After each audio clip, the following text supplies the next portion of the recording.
All right, welcome back. In our last session, we dove headfirst into the chaotic, bustling world of perfect competition. Today, we're flipping the script completely. We're going to the absolute opposite end of the spectrum to break down a market where competition is, well, it's not existent. We're talking about a single firm that holds all the cards. So let's get started on our deep dive into the economics of monopoly. So, just to refresh, remember that perfectly competitive market, right? Tons of different firms, all selling identical products, with nobody having any real say over the price. That's our starting point. Now, wipe that image from your mind and picture this. One single provider, the monopolist. This firm isn't a price taker anymore. It's a price maker. It doesn't just respond to the market, it is the market. You see, this shift from a market with countless players to a market with just one is the absolute core of what we're going to analyze today. Okay, let's lay down a formal academic definition, because the details here are crucial. A true monopoly is built on three foundational pillars. First, you've got a single seller. That means the company's supply is the entire market's supply. Second, the product is unique, with no good substitutes. This is what gives the firm its incredible pricing power. And third, and this is the big one for any long-term business strategy, you have these massive barriers to entry. Because without them, any extra profit would be like a signal flare, attracting competitors who would just chew away at that monopoly power. Each of these isn't just a characteristic, it's an essential ingredient for a monopoly to even exist, and more importantly, to last. Now, let's put on our manager hats and look at these three treats. Being the single seller means that your decisions, every single one you make about production, will directly set the market price. The no substitutes part, that's all about demand inelasticity. The fewer options your customers have, the less they'll flinch when you raise prices. And finally, those high barriers, think of them as the deep, wide moat around your corporate castle. For any manager, the number one job in a monopoly isn't just to operate the business, but to constantly understand, maintain, and even strengthen those barriers. That's how you protect your long-run profitability. Let's make this real with a business case. Imagine a developer buys up the only road that leads to a beautiful, secluded beach. Just like that, by controlling a key resource, they've created a monopoly on the secluded beach experience.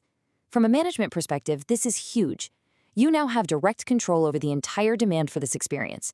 You get to strategically set the price, the toll for the road, the entry fee, to maximize your profits. The whole challenge shifts. You're not worried about a rival beach down the street. You're worried about finding that perfect price point on your demand curve. Now let's look at a different type, a natural monopoly. Think about setting up a utility like electricity or water for a remote resort. The upfront costs, the fixed costs of laying pipes or power lines, are enormous. This means that the average cost to provide the service keeps getting lower the more people you serve. So it makes way more sense for one big company to serve everyone because they can do it at a much lower cost than 2 or 3 smaller companies could. For a potential competitor, the cost to get started is just too high to even think about. So for the manager already in place, the strategy is simple. Use your scale, keep your costs down, and make it absolutely impossible for a newcomer to compete. And finally, we have monopolies that exist simply because the government says so. In this example, a government might grant an exclusive license to one single ferry company to take tourists to a protected marine park. Here, the barrier to entry isn't about resources or cost. It's a legal wall. The government might do this for good reasons, like protecting the environment or ensuring safety. But for the manager of that ferry company, the game is completely different. Success isn't about beating competitors on price, it's about navigating regulations and maintaining that crucial government relationship. Their power is entirely dependent on that franchise. So we've seen how these monopolies get started, right? They can control a key resource, they can be a natural result of high costs, or the government can just hand them the keys. But that brings us to the most critical strategic question of all. How do they actually defend that position? What does a manager have to do day in and day out to keep that market dominance from slipping away over time? The defense of that monopoly, that fortress, really comes down to these three types of barriers. You've got legal barriers, like patents, which are basically the government giving you a temporary monopoly as a reward for innovation. You've got control of essential resources, which we saw with the beach road. But from a pure business strategy standpoint, economies of scale are just a beast. Imagine an existing company operating at a massive scale. Their average cost per unit is incredibly low. A new company just starting out is going to be operating on a much smaller scale with higher costs. There is no way they can compete on price without losing a ton of money. That cost advantage is a powerful, powerful wall. Now just take a second and really let that sink in.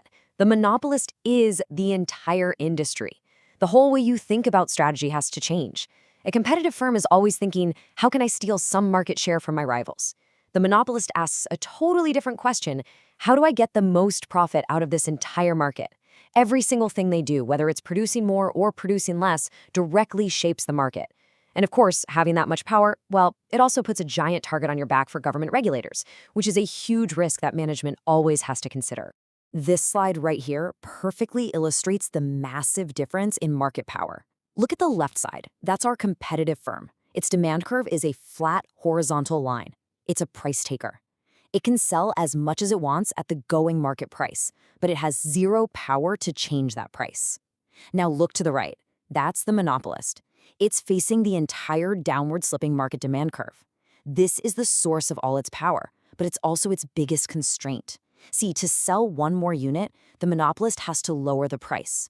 But not just for that new unit. They have to lower it for every unit they sell. And that means, for a monopolist, marginal revenue is always less than the price. And this leads us to the fundamental strategic choice every monopolist has to make. They get to pick the price or the quantity, but they can't pick both. The demand curve locks those two together. A manager can decide to set a very high price, like a luxury brand does, but they have to accept that they'll sell a lower quantity. Or they can aim for the mass market with a lower price, but then they have to produce a much higher quantity. The entire goal of a monopolist's strategy is to find that one specific combination of price and quantity where their marginal revenue equals their marginal cost. That's the sweet spot. That is the point that will always, without fail, maximize their total profit. So as we wrap up, I want to leave you with a question to chew on. Think about your own life this past week. It doesn't have to be a giant corporation. What little mini-monopoly have you interacted with? Maybe it was the only coffee shop in your office building, or the one company that provides high-speed internet to your neighborhood.